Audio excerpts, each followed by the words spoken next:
तो भाई लोग, आप सभी को बेसब्री से इंतजार होता है कि भोजपुरी की शेरनी अक्षरा सिंह गाना कब लेकर आ रही हैं। तो आज के इस वीडियो में हम बात करने वाले हैं कि उनका एक नया गाना आ रहा है। उसके पहले मैं आपको बता दूं कि अक्षरा सिंह जिस जगह जाती हैं प्रोग्रामिंग करने, वहाँ मतलब कि उनके फैन ऐसे ही दीवाने हो जाते हैं कि एकदम गर्दा गर्दा उड़ा देती हैं।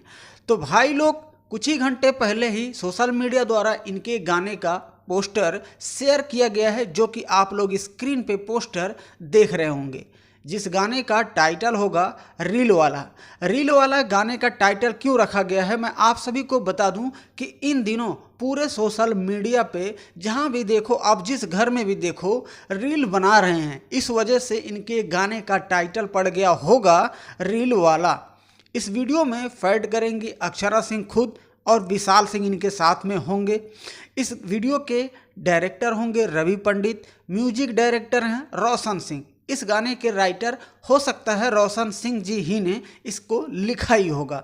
जी हाँ, अब बता दूं आप सभी को कि इस गाने को 19 अप्रैल को यानी कि कल के डेट में सुबह 6:15 बजे अक्षरा सिंह के ऑफिशियल यूट्यूब चैनल से लॉन्च किया जाएगा। अगर आप भोजपुरी शेरनी की फ़ैन हैं तो आप लोग कमेंट जरूर कीजिएगा। तो चलिए मिलते हैं हमारे नेक्स्ट वीडियो में फिर से एक नए अपडेट के साथ में।